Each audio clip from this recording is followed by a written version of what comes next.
Her fiancé raised his glass and said, "I can't wait for your inheritance to hit our account." He was standing with his back half turned toward me, framed in the doorway to my own kitchen like he already owned the place. He did not know my hearing is better than most men 20 years younger. He also did not know I had entered the hallway quietly, because at 72 you learn to move slowly, carefully, and people mistake that for invisibility. "I'm telling you, man," he continued, his voice low and eager. "Once her grandpa goes, it's a whole different life. No more counting pennies. We'll finally get what we deserve. Her grandpa goes what we deserve." I froze in the shadow of the hallway, one hand still resting on the wall, the other curled around the walking cane my doctor insists I use on bad days. In the reflection of the glass cabinet, I could see his profile and the smirk on his face. My granddaughter Lily's fiancé, Ethan. In his other hand was a crystal flute of champagne from my refrigerator, the good bottle I'd been saving. He raised it lazily in the direction of the living room where Lily sat, completely unaware, scrolling through photos with her bridesmaids and laughing. "Dude, that house alone is worth what, 800,000? His friend said. "Plus whatever he's got stashed away. Engineers always have stashes, right?" "Trust me," Ethan said. "He's been alone since Grandma died. He lives modestly. That money is just sitting there getting dusty. A few more months, a year max, and boom, inheritance hits our account. I'm done with this cheap apartment, done with driving that awful sedan. We'll finally upgrade. New condo, new car. Maybe move out of this town altogether. Our account? Boom. A year max." My granddaughter's laughter floated from the living room. She was showing her bridesmaid a childhood photo of the two of us at the zoo. Lily, 4 years old, sitting on my shoulders, holding a balloon in one tiny fist, cotton candy on her cheek. I used to think moments like that were armor against anything cruel in this world. I had been wrong. I watched Ethan's reflection. Even his posture screamed entitlement. Broad shoulders in a too-tight dress shirt, expensive watch bought with money he did not have, hair styled like every mediocre influencer I see on television when I cannot sleep. He clinked his glass with his friends.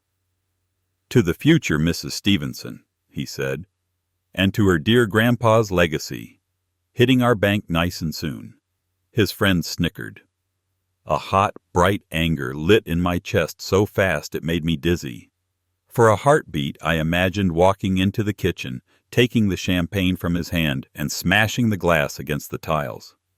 I imagined grabbing him by the collar, dragging him outside, and telling him very calmly that if he chose to finish that sentence, I would finish this engagement myself. Instead, I took a slow breath and stepped into the doorway as if I had heard nothing. "Did someone say toast?" I asked. Ethan spun around so fast he nearly dropped his glass. The color drained from his face, then returned in a rush.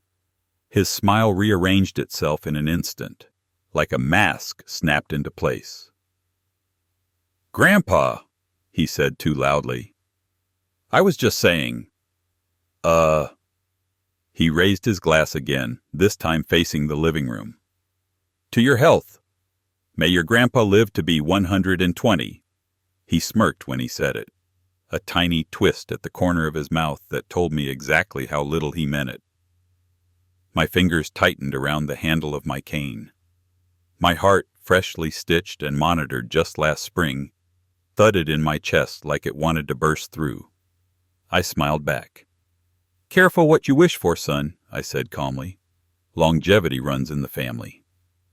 Behind Ethan, Lily turned and saw me. Her whole face lit up with that same smile she had at 4 years old. For a moment, the anger in my chest wavered. "Grandpa, come see the dresses," she called. "We're arguing about whether ivory is too old-fashioned." I walked into the living room, the old floor creaking under my feet. The house smelled of perfume, hairspray, and the lavender cleaner I still buy out of habit because my late wife Maria loved it. On the coffee table were glossy magazines, weddings, flowers, honeymoon destinations that cost more than my first house. Ethan followed me in, his arm sliding possessively around Lily's waist. "Hey, sir," he said, voice syrup sweet now. "We were just talking about how lucky we are that you're here to see all this. Not everyone gets to have their grandfather at their wedding." No, I thought. Some grandfathers might not live long enough to see what their granddaughters are marrying into. "Indeed," I said aloud. "Not everyone gets the chance." He relaxed, misreading me.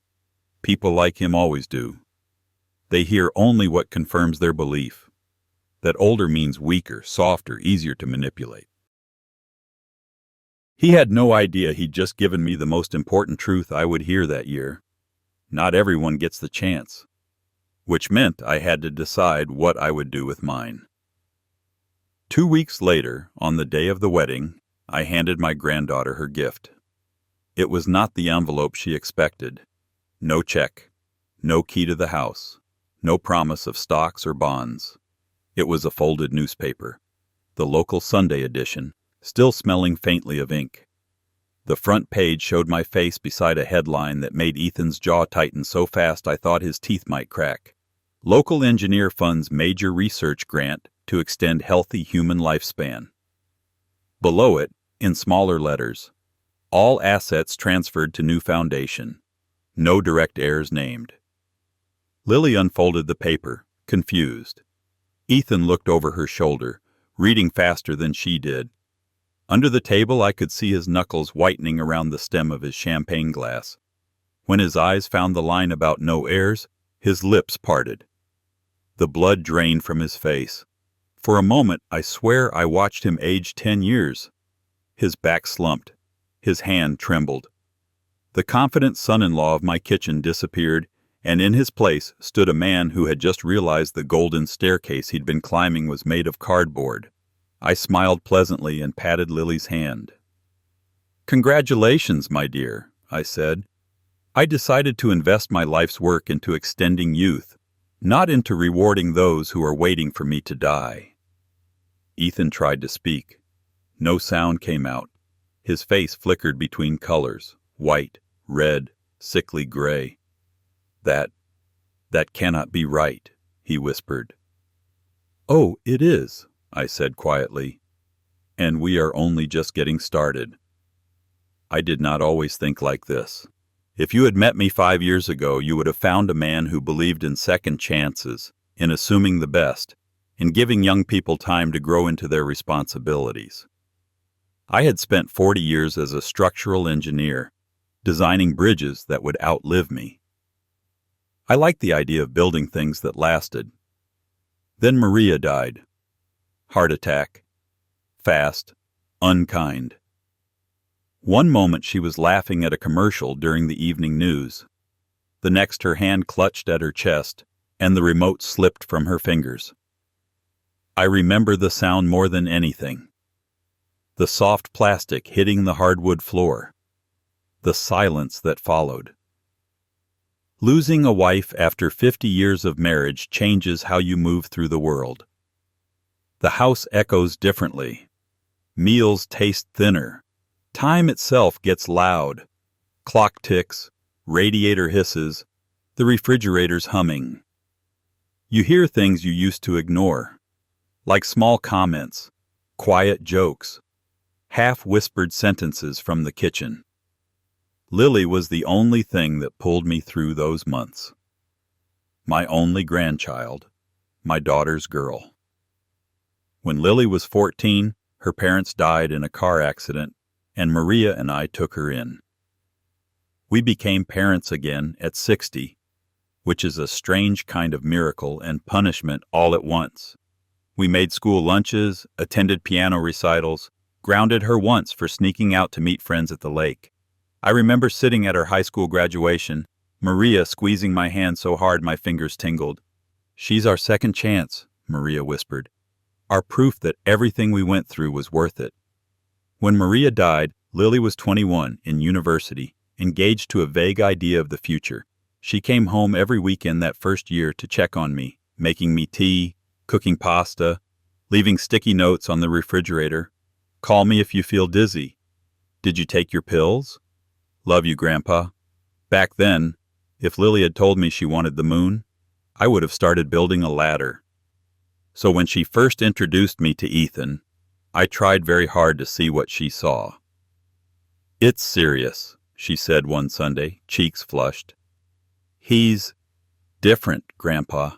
Kind, ambitious. He gets my dreams." She brought him over that evening. I stood on the porch watching their Uber pull away, automatically smoothing down my shirt. Old habit from when Maria was alive. She used to scold me for greeting guests with flour on my sleeves. The man who stepped out of the car looked like he had been assembled from magazines Lily used to read.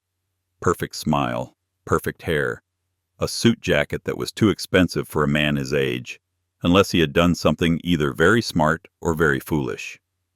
He walked as if the world owed him an apology for any day it rained. "Mr. Delgado," he said warmly, extending his hand. "It is an honor, sir. Lily has told me so much about you." His handshake was firm, almost rehearsed. His eyes moved quickly, assessing.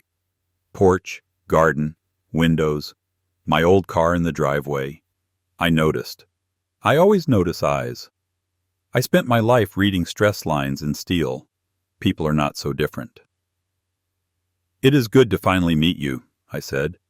"Please call me Gabriel, or Grandpa if you like. That is what Lily calls me when she wants something." Lily laughed and bumped my shoulder. Ethan joined the laughter, but a fraction of a second later, as if calibrating how much joy to display. Over dinner, he told me about his job in marketing. "Brand strategy," he said, which sounded like something invented to make selling more glamorous. He spoke about campaigns and engagement and future opportunities with the same tone I used to use for load calculations. "It is all about leverage," he said, gesturing with his fork. "You take what you have and you amplify it. Make it work harder. Money, connections, time. It is wasteful not to use them properly." I nodded, pretending not to notice the way his gaze kept drifting to the framed photographs on the wall. Lily on my shoulders at the zoo. Maria in the garden. My daughter and her husband on their wedding day. In each picture you could see a little more of the house we had built, the life we had lived. "I hear you worked overseas too," he continued. "Those bridges in South America must have paid—" "Well, it was not a fortune," I said lightly. "But we were comfortable. Maria invested most of it in boring things. She liked bonds, always worried about security." "Smart woman," Ethan said, smiling as if he were mentally thanking her. Later, after dessert, when Lily went to wash the dishes against my protest, Ethan lingered at the table. "Sir," he began, voice dipping into a more serious register, "I want you to know I am not after anything from you." It was an odd sentence to hear unprovoked.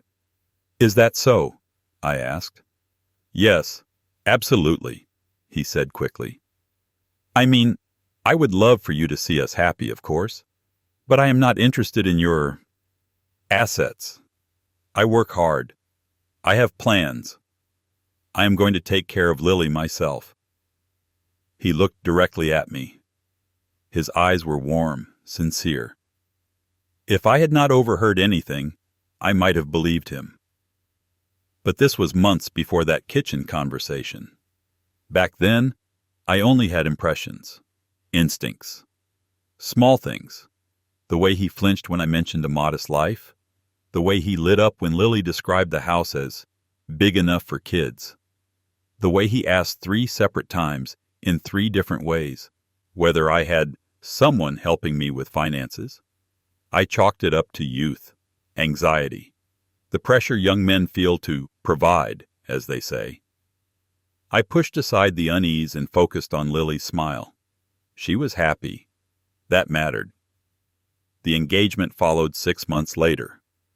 He proposed at a restaurant too expensive for my taste, with a ring whose diamond was larger than Maria's and clearly paid for in installments. The staff clapped. Strangers cheered. Lily cried. Ethan cried, or at least his eyes glistened in a way that photographs captured nicely. They came over that night with the news. Lily's arms encircled my neck. "Grandpa, say something," she whispered. I looked at the ring, at her joy, at the shadow of Maria in the corner of the room, smiling at our granddaughter's happiness. "Congratulations," I said, pulling her into a hug. "If this is what you want, I will be there. Always." It was the last simple promise I made before everything became complicated. Because joy is loud at first, but greed is patient. It waits. The engagement party at my house was Lily's idea. "Your living room is perfect," she insisted. "It is home, and it will save us money for the wedding." I agreed, though I knew very well that I would end up paying for the catered food, the flowers, the tent in the yard. It did not bother me. I wanted her day to be beautiful. It is what grandparents do. We volunteer our savings and our bodies, our backs lifting chairs, our knees bending to help toddlers, because love feels like the only currency that still holds value. The night of the party, the house glowed. Fairy lights on the porch, soft music, people swirling in and out of the kitchen. My neighbors, some of Lily's colleagues, Ethan's friends, his parents. I greeted them, shaking hands, accepting compliments on the house as if I had not heard them for 30 years. "You must be proud," someone said. "I am," I answered. "Of my granddaughter, yes. The rest, we will see." I was carrying a tray of mini quiches through the hallway when I heard Ethan's voice in the kitchen. That was when I stopped. That was when I listened. "I can't wait for your inheritance to hit our account." The words slotted into place like a key in a lock I did not know existed. I did not hear Ethan's friend respond. There was a rushing noise in my ears, like standing under a waterfall. My grip tightened on the tray until my hands shook. He went on about the house, the bonds, my age, his plans. His tone was casual, amused. There was no sense of shame or hesitation in his voice. It was as ordinary to him as discussing the weather. I stood in the shadow of the hallway and felt something inside me harden. It was not just the greed.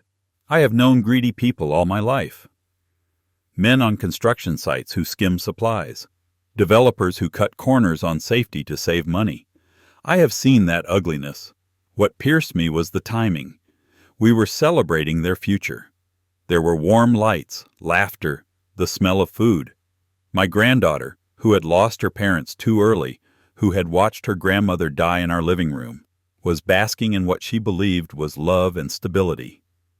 And in the next room, the man she trusted was counting the days until my death like some financial countdown. I'm not a violent man. Never have been. My knees ache when I climb stairs. My hands are more accustomed to holding pens than fists now. But in that moment, if he had said one more word, I do not know what I might have done. Instead, I did what I have always done when the structure in front of me seems unstable. I ran numbers in my head. I assessed possibilities. I began to plan. I stepped into the kitchen, made him face me, listened to his fake toast, and watched his nasty little smirk. I smiled back even as my stomach twisted. Then I went into the living room and sat down beside Lily. "Do you love him?" I asked quietly while the others talked. She looked surprised by the seriousness in my tone, then softened. "Yes," she said simply. "I do." "Does he love you?" She didn't hesitate. "He does, Grandpa. I know he seems showy, but when we're alone, he's kind. He listens. He wants to build a life with me. Maybe we rush sometimes, but that's because we're excited." I believed that she believed it, and that was almost worse. I nodded and kissed her forehead. "Then I will be there at your wedding," I said, "and I will give you my blessing." Inside, an entirely different sentence formed. "And I will make sure the man marrying you understands exactly what he is marrying into." That night, after the last car left and I had stacked the remaining plates in the sink, I sat at the kitchen table and stared at my hands. These hands had drawn countless lines, measured steel, laid foundations. They had held Maria's as she slipped away. They had held Lily when she was 8 and woke up screaming from nightmares after the accident. Now they trembled with something I had not felt in years, a cold, clear fury. On the fridge, one of Lily's old drawings still hung. A stick figure of me, gray hair scribbled, beside a house with a crooked roof. Above it, in purple marker, she had written, "Grandpa's house, my safe place." I reached for my phone and called someone I had not spoken to in too long. Some people cope with grief by traveling. Others pick up hobbies. I filled my days with volunteering at the university. Before I retired, I had collaborated with their engineering department on a few projects. After Maria's death, one of the professors invited me to give occasional guest lectures, mentor students, and consult on infrastructure research. In the process, I had met Dr. Meera Shah, a biogerontologist. She studied aging, not just the wrinkles and the obvious, but the way cells break down, how to slow that process, how to extend healthy years. She spoke about time the way I spoke about stress loads, as something you could measure, adjust, rebalance. "You know what kills most people," she said once during coffee. "Once you remove infections and accidents, the body simply wears out. What if we could fix that? Not to make people immortal, but to give them more good years, not more painful ones." Maria loved her. They spent hours talking about diets, walking routines, clinical trials. After Maria died, Meera came to the funeral, leaving a bouquet and a card that I never answered. Now at 11:30 that night, I dialed her number. I expected voicemail. Instead, she picked up on the second ring. "Gabriel," she said, voice thick with sleep. "Is everything all right?" "No," I said honestly.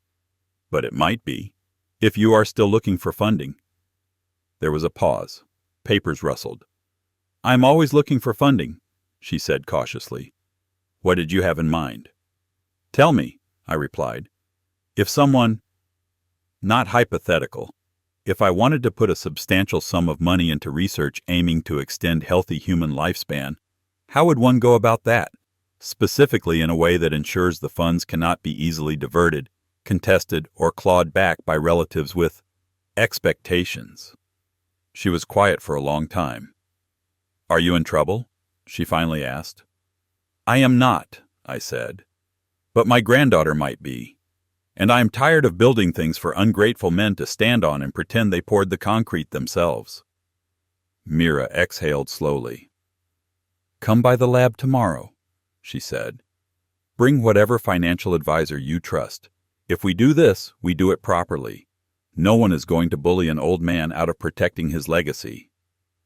"Old man," I repeated dryly. "You know what I meant," she said. 10 in the morning? I glanced at the calendar on the wall. The wedding was in 13 days. 10, I agreed. "And Meera?" "Yes." "Maria always said your research would help people like her someday." "I remember," she said softly. "Let us make sure it helps people like my granddaughter too," I said. "Not by giving her money, but by giving her time. If you think that overheard toast was the worst thing my granddaughter's fiancé would do, you are wrong." The truly shocking part came a week later, when I found the document on Lily's laptop, the one she thought was just a routine legal form Ethan had asked her to sign after the wedding. The title read, "Durable Power of Attorney, Principal, Gabriel Delgado." According to that paper, I would have handed my entire life, house, bank accounts, investments, over to the man who could not wait for me to die. That was when my plan stopped being theoretical. That was when I decided Ethan was going to learn exactly what it felt like when a structure collapses under him.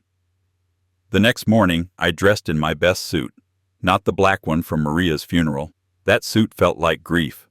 I chose the navy one she bought me for our 50th anniversary party, the one she said made my eyes look younger. I brushed my hair, polished my shoes. In the mirror, a tired man looked back, but his gaze was sharp.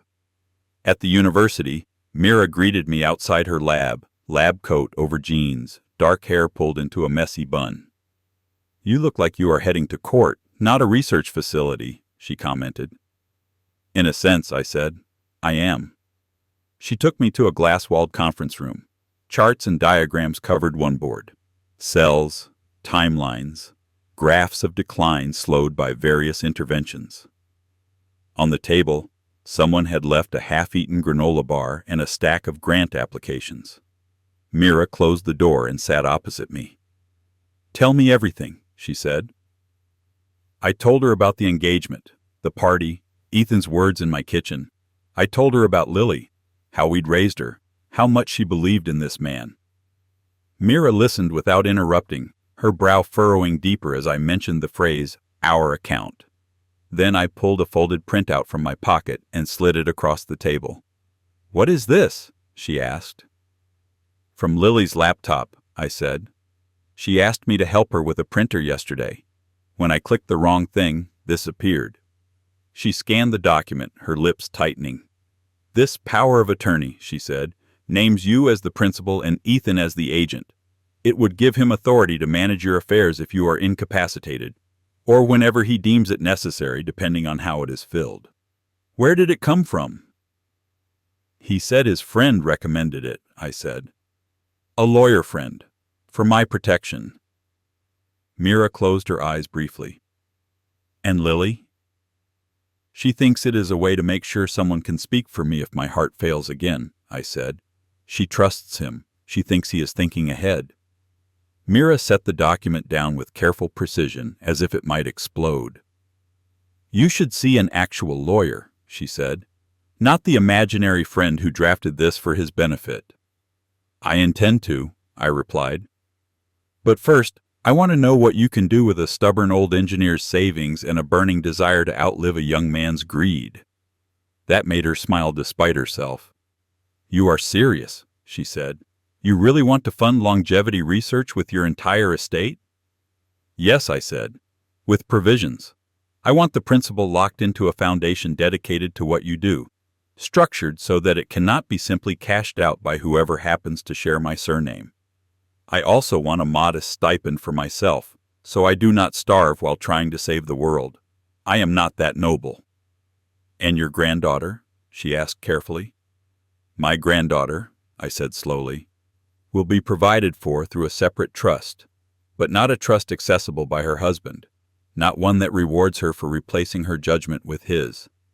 She will have access later, after certain conditions, after she proves she remembers who she was before he started planning her future in dollar signs." Mira nodded, thinking. "I am a scientist, not an estate planner," she said. "But the university does have a foundation. There are ways to set this up: endowed funds, irrevocable trusts. Once you move assets into that structure, they are not technically yours anymore, which means they are not anyone's inheritance either." "Good," I said. Her eyes softened.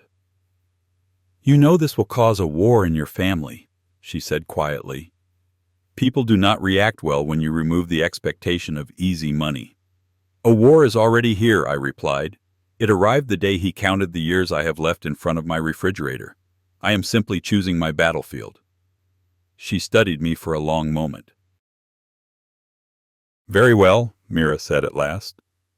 "I can introduce you to the university's legal team.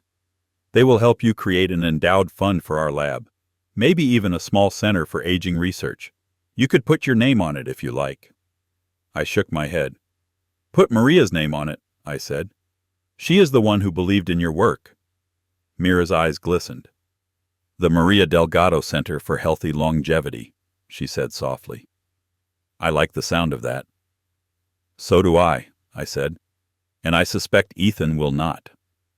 The next 10 days were a blur of signatures, meetings, and quiet satisfaction. I met with the university's legal department. We drafted the structure of the foundation. The majority of my assets, house, investment portfolio, savings, would be transferred to the Maria Delgado Center immediately or upon my death, depending on the type. We made them as difficult as possible to challenge. Then I met with my own lawyer, a woman named Naomi, who had helped me and Maria redo our wills after Lily came to live with us. You are sure about this? She asked, adjusting her glasses as she read through the documents. I am, I said. We can set up a separate trust for Lily, Naomi said. Something he cannot touch. For example, a discretionary trust that pays out only for specific purposes. Education, medical needs, maybe a down payment on a home in her name only. We can also delay full access until she is older, or until certain criteria are met. Say, she reaches 30, or she is no longer legally bound to a particular spouse. Her wording was careful. Professionals are like that. Make it 35, I said, and add a clause that if she divorces a man named Ethan before then, there is no penalty.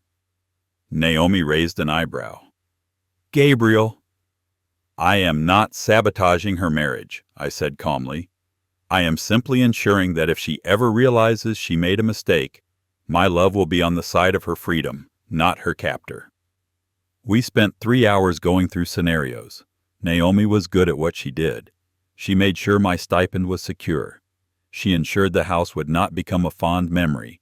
The foundation would buy it at market value now, and I would live in it as a tenant for the rest of my life at a symbolic rent. You are, in effect, selling your house to your own charity, she explained. Perfect, I said. It will be nice to know that even the walls I live in are working overtime. When we were done, Naomi slid a fresh stack of papers toward me. Last thing, she said. Your will. She had crossed out large sections and replaced them with new paragraphs naming the Maria Delgado Center as my primary beneficiary and Lily's trust as the only personal bequest. And Ethan? I asked. She looked at me over the folder. Legally, you are not obligated to leave him anything, she said. He is not your blood relative. He is not even your in-law yet. We can omit his name completely. No, I said slowly. Mention him once. I want there to be no confusion. Naomi sighed, retrieved her pen, and wrote a single clean line near the bottom. When she slid the page back to me, I read, To my granddaughter Lily's husband, Ethan Clark, I leave €1, which shall be sufficient for him to know he has not been omitted by mistake. I stared at the sentence for a long time. It was petty. It was sharp. It was exactly what I wanted. I did not know you had this in you, Naomi said lightly. Neither did I replied. But then, I did not know someone would ever talk about my death as a financial event while standing next to my refrigerator. 3 days before the wedding, Ethan came to my house alone. He did not call ahead. I heard his car in the driveway, the doors slamming, his footsteps on the porch. When I opened the door, he stood there in a crisp white shirt, sleeves rolled up, tie loosened as if to say, I am relaxed but still professional. Sir, he said, smiling too broadly. Got a minute? Always, I said, stepping aside. Come in. He glanced around the hallway the way he had the first time he came, but this time his eyes lingered on the empty spaces on the walls.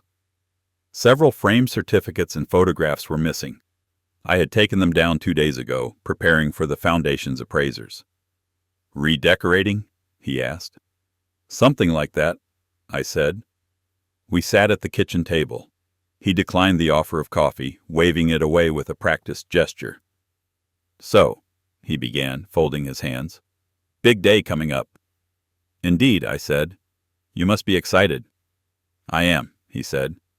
I really am. And I know Lily is. She has been dreaming of this since she was a teenager. You know how she is. Romantic. He said romantic the way some people say naive. I waited. There's just one thing I wanted to talk to you about, he said. Man to man.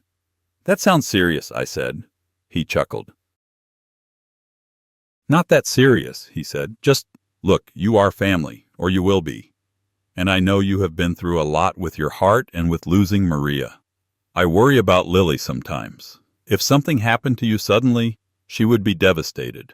Not just emotionally, but, well, you know. He spread his hands as if the implications were obvious. I see, I said.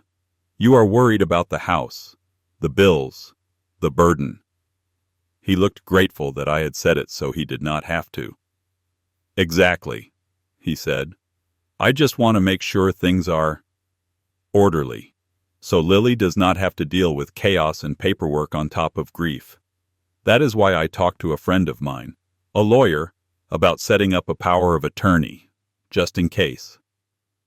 We thought maybe after the wedding you could sign it. Give us the ability to handle things if you become, unable. He searched for a word that sounded less like incompetent. I let the silence stretch just long enough to make him shift in his seat. You care very much about paperwork, I said. It is the responsible thing to do, he replied. And look, I know these things are uncomfortable to talk about, but we are a family. Families plan. Yes, I agreed softly. Families plan. I leaned back in my chair, adjusting my glasses. Ethan, I said, have you ever worked with concrete? He blinked. Concrete? He repeated. Yes, I said. It is a fascinating material. Pour it wrong, you get cracks. Pour it right, you get foundations that last generations. But do you know when concrete is at its most vulnerable? He frowned, unsure where this was going. When it is almost set, I continued. After it has started to harden but before it has fully cured. That is when careless footsteps can leave permanent marks. When someone can carve their name into it and it will stay there forever. That is why we put up signs. Do not step wet concrete. I guess that makes sense, he said. My granddaughter is like that right now, I said quietly. Her life is setting. The man who walks through it had better know where he is taking each step, because his footprints will be there long after he is gone. His smile flickered. I would never hurt Lily, he protested. And yet, I said, you stood in my kitchen and spoke about my death as if it were an upcoming deposit. The blood drained from his face. What? He stammered. You said you could not wait for my inheritance to hit your account, I continued. You counted the value of this house like it was already for sale. A year max, you said. Do you remember? He swallowed hard. Sir, I raised a hand. Do not lie, I said calmly. My hearing is better than you think. He stared at me, breathing fast. Under the table, his knee bounced.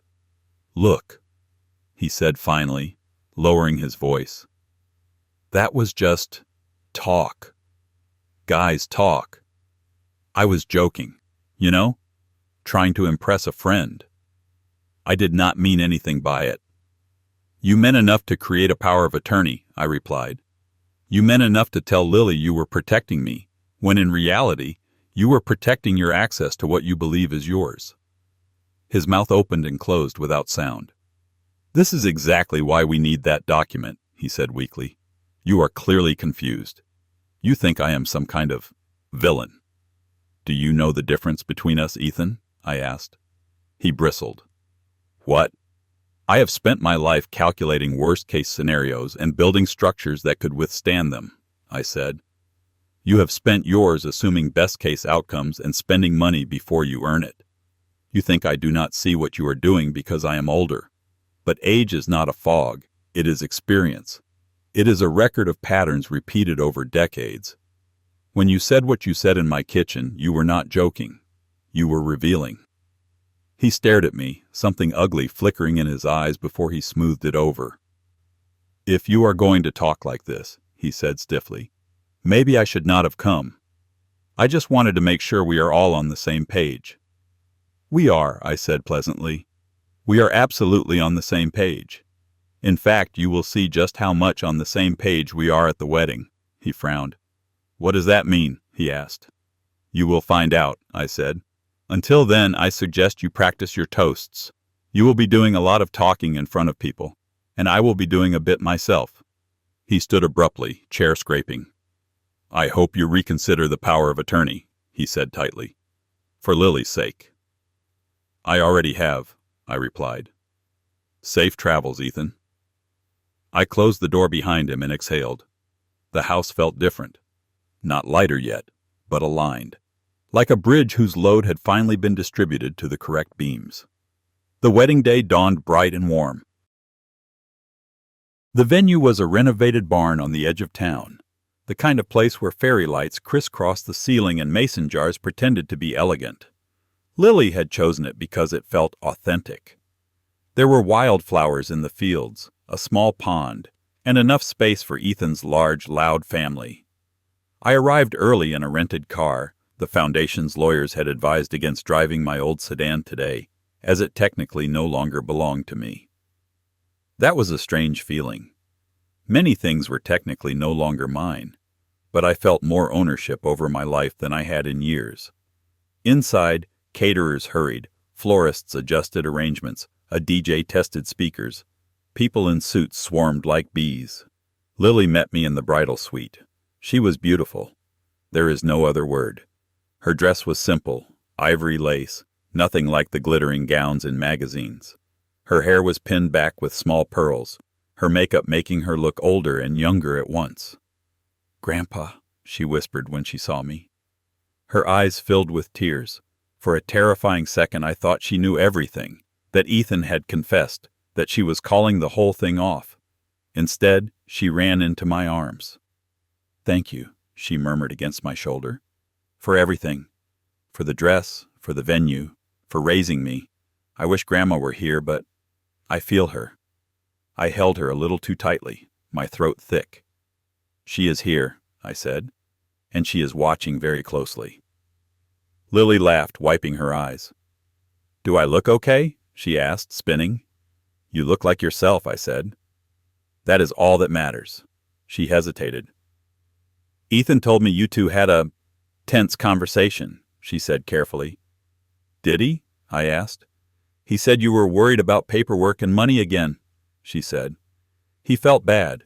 He did not want to upset you before the wedding." I almost laughed.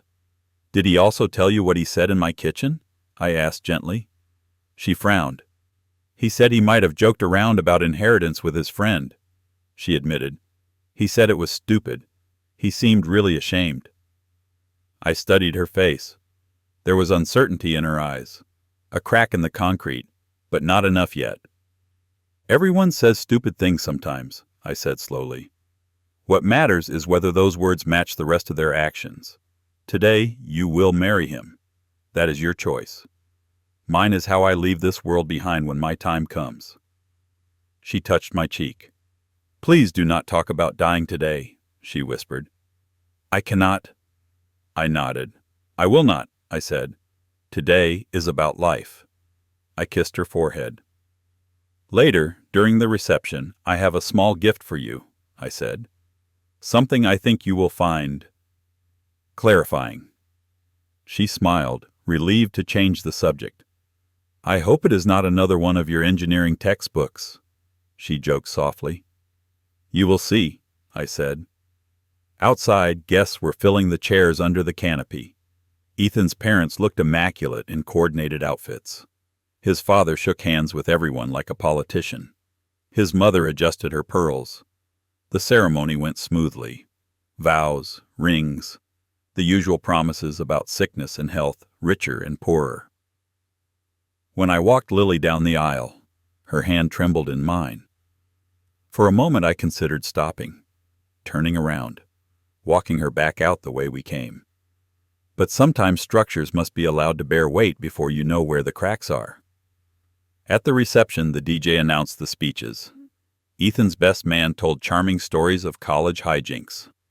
Lily's maid of honor cried through an anecdote about the first time she met Ethan. People laughed, dabbed tears, clinked glasses. Then Ethan took the microphone. "I just want to say," he began, "that I am the luckiest man alive." He looked at Lily, eyes shining. He looked at me, expression carefully respectful. "When I met Lily," he continued, "I knew I had found someone incredible. And when I met her grandfather, I realized where she got it from. Gabe has been a rock, a foundation, a reminder of what real love looks like." Somewhere inside me, something bitter chuckled. He has opened his home to us, his heart, his wallet. Ethan went on, earning a murmur of polite laughter. And I want him to know we appreciate him, not for what he has, but for who he is. He lifted his glass. To Gabe, he said. May he live to be 120. People laughed and clapped. I smiled and inclined my head. When the applause died down, the DJ turned to me. And now, he said, the bride's grandfather would like to say a few words. I stood slowly, my knees protesting. All eyes turned to me. There was a hush, the kind that comes right before something important or disastrous happens. I took the microphone and looked out at the sea of faces. Friends, relatives, strangers, but all of them witnesses. Thank you, I said. I will not speak long. Old men who talk too much become boring, and my granddaughter has suffered enough of my stories over the years. Laughter, soft and affectionate. I want to begin, I said, by saying that I love Lily, more than I can say. She has been, for many years, the reason I set my alarm in the morning, and the reason I still cook dinner for two even when I eat alone. Lily's eyes shone. I also want to say, I continued, that I am grateful she has found someone she believes she can build a life with. Ethan, you are now part of our family, whether we like it or not. More laughter. Ethan smiled tightly. And because you are family, I said, you deserve to know something I have not yet shared publicly. I reached into my jacket and pulled out a folded newspaper. The room shifted. People craned their necks to see. This morning's edition, I said. Local paper. They were kind enough to rush this story for me when I explained the timing. I have left a copy at each table. Feel free to pass it around. The caterers, who had been waiting at the back, moved through the room, placing folded papers at the center of each table like strange centerpieces. Guests reached for them, curious. I unfolded mine and handed it, face up, to Lily. She blinked at the headline. Local Engineer Fund's Major Research Grant to Extend Healthy Human Lifespan. Her eyes flew to the photo beside it, me and Mira outside the university building, holding a folder between us.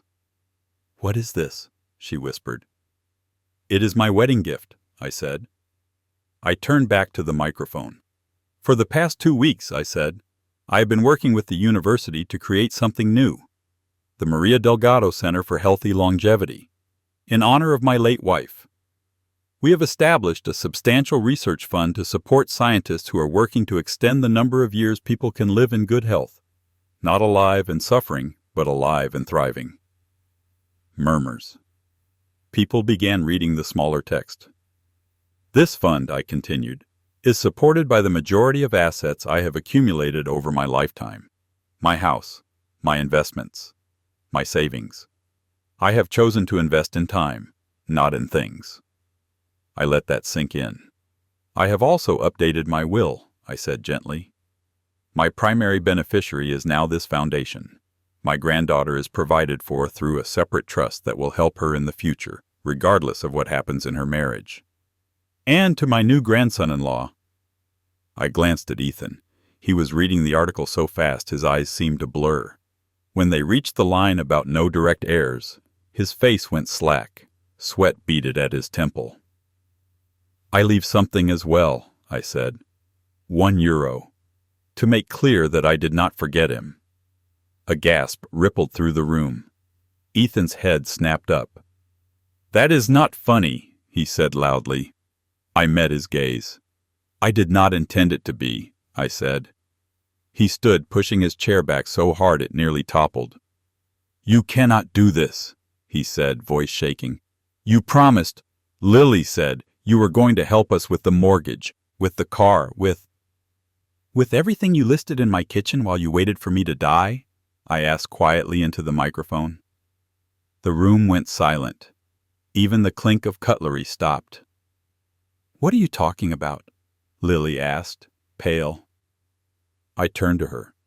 2 weeks ago, I said, at your engagement party, I heard Ethan say, and I quote, I cannot wait for your inheritance to hit our account. Once her grandpa goes, it is a whole different life." Lily's hand flew to her mouth. Ethan laughed, high-pitched. "He is lying," he said. "He misheard." "I may be old," I said, "but I am not deaf. And I am not the only one who heard it. His friend was there too, the one standing by the fridge." The friend in question shifted uncomfortably in his seat, eyes darting between us. "It was a joke," Ethan said, voice rising. "People joke about inheritance. It does not mean anything." "Does a joke usually come with a power of attorney?" I asked. From my pocket, I pulled a folded document and held it up. "This is the form you had Lily print for me," I said, "designating you as my agent with control over my financial affairs." Lily stared. "What?" she whispered. "Ethan, you said that was for us. For later." Ethan's face twisted. "You should not have gone through her laptop," he snapped at me. "That is private." "I did not," I said. "She handed it to me, asking for help. It popped up on the screen. I was grateful. It told me exactly what I needed to know." I turned back to the guests. "I apologize for bringing such unpleasant matters into a celebration," I said. "But I decided that if certain people were planning my death as a windfall, they should hear, in public, that the wind has changed direction." I looked at Lily. "Nothing I have done is to punish you," I said softly. "You have your whole life ahead of you. You will have support when you need it. But I will not fund a man's greed. I will fund science. I will fund time for people like your grandmother, for people like me, perhaps even for you." Her eyes brimmed with tears, not just from hurt, but from confusion, betrayal, the sudden collapse of the future she thought she was stepping into. Ethan slammed his glass onto the table. "This is ridiculous," he shouted. "You are just a bitter old man with a God complex. You think you can control everything from beyond the grave. Guess what? You will be gone, and we will still live our lives." "That is the idea," I said quietly. "You will live your lives. The question is what kind of life you choose to live when easy money is not on the menu." He stepped toward me, fists clenched. "You cannot just take what is hers," he said. "You owe her. You raised her. You made promises." "I owe her love," I said. "Guidance. Protection. I do not owe you anything." The DJ looked unsure whether to cut the microphone. The wedding planner hovered near the doorway, eyes wide. Lily stood slowly, hands trembling. "Ethan," she said, voice barely above a whisper. "Is it true?" He turned to her. "Baby, come on," he said, lowering his tone, trying to reclaim his charm. "You know I was joking. I love your grandfather. He is twisting things. He is jealous. He does not want to let you go." "You told me," she said, shaking, "that the power of attorney was to protect him, that you talked to a lawyer friend, that it was all for him." "It was," he insisted. "It is. We are a family. We have to think about the future." "You told your friend you could not wait for him to die," she said. "In the house where my parents raised me. In the kitchen where Grandma used to bake cookies with me. You said that?" He hesitated a fraction of a second too long. "I was drunk," he said finally. "I said something stupid. It does not change how I feel about you." "Maybe it does not," she said, "but it changes how I see you." Her voice cracked on the last word. Silence pressed in. I lowered the microphone. "This is not how I wanted your wedding night to go," I said. "But you have a right to make your choices with full information. I could have kept quiet, given you money, let you discover his priorities when I was buried. Instead, I chose to speak while I am alive." I looked around the room. "If any of you think me cruel," I said, "feel free to tell me so when the music starts again. For now, I will sit down and let my granddaughter decide what she wishes to do, with her marriage and with her future." I handed the microphone back to the DJ, who accepted it like a hot coal. At our table, I folded my newspaper and waited. Ethan leaned toward Lily, voice low and urgent. For the first time since I met him, his smile was gone. Whatever he said, it did not calm her. Her shoulders stiffened. She pulled her hand back from his grasp. Guests whispered. Ethan's parents looked mortified, his mother dabbing her eyes with a napkin. His father's jaw clenched. Finally, Lily took a deep breath and turned to me. "Grandpa," she said, voice shaking but clear enough to carry. "Is it true? The foundation? The research? All of it?" "Yes," I said. "Every word." "And you did this because of what he said?" she asked. "I did it because of what he revealed," I replied. "And because I realized I would rather my life's work help thousands of strangers live longer than help one man live slightly richer." Tears spilled down her cheeks. "Do you hate me?" she asked suddenly. "For choosing him?" The question pierced me more than any of Ethan's words ever could. "No," I said immediately. "Never. Love makes us blind. I know that better than most. I do not hate you, Lily. I am trying, in the only clumsy way I know, to make sure you are hurt less in the long run, not more." She looked at Ethan again. He saw something slipping away and grabbed for it. "Lily, listen," he said, leaning in. "We can fix this. We can talk to his lawyers, challenge the will. He is not well. That heart trouble? It has affected his mind. There are ways to get this overturned." She flinched. "Stop," she said, a strange calm settling over her features. "Do you hear yourself?" "He is manipulating you," Ethan insisted. "He is doing this to control you forever. We cannot let him—" "I said stop," she repeated. Her voice held a tone I had only heard once before, when she was 17 and told off a boy who had tried to pressure her into something she did not want. Ethan fell silent. Lily wiped her face, took a shaky breath, and turned to the guests. "I am sorry," she said. "I think we need a moment." She walked away from the sweetheart table, her dress trailing behind her like a spill of ivory. For a second, no one moved. Then her maid of honor hurried after her, followed by her aunt. Ethan stood there, torn between going after her and staying to salvage his image. He chose wrong. He stayed. He turned on me instead. "You destroyed her wedding," he hissed. "You think you are some kind of hero, but you are just a lonely old man with too much money and not enough sense. You cannot buy immortality with science. You cannot buy loyalty with trusts."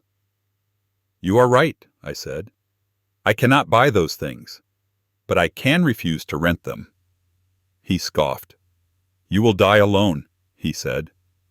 "Perhaps," I said, "but I would rather die alone than surrounded by people who are only waiting for the reading of the will." His face twisted with something like hatred. "This is not over," he said. "We will see what a real lawyer says about your little foundation." "Feel free," I replied. "They helped set it up." He stared at me, chest heaving. Then, realizing everyone was watching, he attempted to smooth his shirt and sit down as if he were still in control. But control had shifted. The rest of the evening did not go as planned. The dancing was awkward, the music too loud for the conversations happening in corners. Some guests left early, others stayed out of morbid curiosity. An hour later, Lily returned. Her eyes were red, but her spine was straight. She walked up to the table and looked first at me, then at Ethan. "I need some time," she said quietly. "I'm going to stay at a friend's tonight." Ethan reached for her. "Lily, no, we can talk." She stepped back. "We will," she said. "But not tonight, and not like this." She turned to me. "Grandpa," she said, "thank you for being honest, even if it hurt." I swallowed. "I am sorry I could not find a gentler way," I said.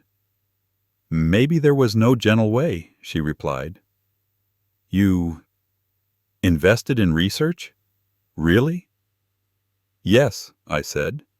In Mira's work, into understanding why people age and how to slow it, so that maybe one day a granddaughter will not have to lose her grandmother as early as you lost Maria. Her face crumpled, then steadied. She would have liked that, Lily whispered. She would have, I agreed. Lily hesitated. I do not care about the money, she said. I care that you are okay, that you are not going to, you know, skip pills to save the foundation a few months of stipend. I almost laughed. The foundation will be fine, I said. So will I. I have a new job now, you see. Old men need projects. She nodded slowly. I am going to stay with Zoe, she said. I will call you tomorrow. Whenever you are ready, I said. She leaned down and kissed my cheek. I love you, she whispered. I love you too, I replied. She walked away, bouquet forgotten on the table. Ethan watched her go, his face a mix of disbelief and outrage. Later, when most of the guests had left, I stepped outside into the cool night air. The barn's lights glowed behind me, muffled music spilling out. I looked up at the sky. The stars were faint, washed out by the lights, but still there. Do you approve? I asked quietly. In my mind, I could hear Maria's voice, amused and a little exasperated. You always did prefer steel to silk, she would have said. Bridges to parties. But yes, someone had to say something. Better you than no one. I smiled. Mira says the foundation might fund clinical trials that could add 5, 10 healthy years to people's lives, I murmured. Imagine that. 120 might not be such a joke after all. From the parking lot, Ethan's voice carried. This is not over, he shouted into his phone, pacing. There must be a way to contest it. Maybe he is not of sound mind. Maybe the university manipulated him. He cannot just give it all away. His words faded as he walked farther into the darkness. I leaned on my cane and took a deep breath. For the first time in a long time, the future felt open. Not in the way Ethan had imagined, with money raining down on his account, but in a quieter, more satisfying way. My savings, my house, my life's work were no longer a prize for someone waiting for me to die. They were a tool for people trying to help others live. As for Lily, time would tell.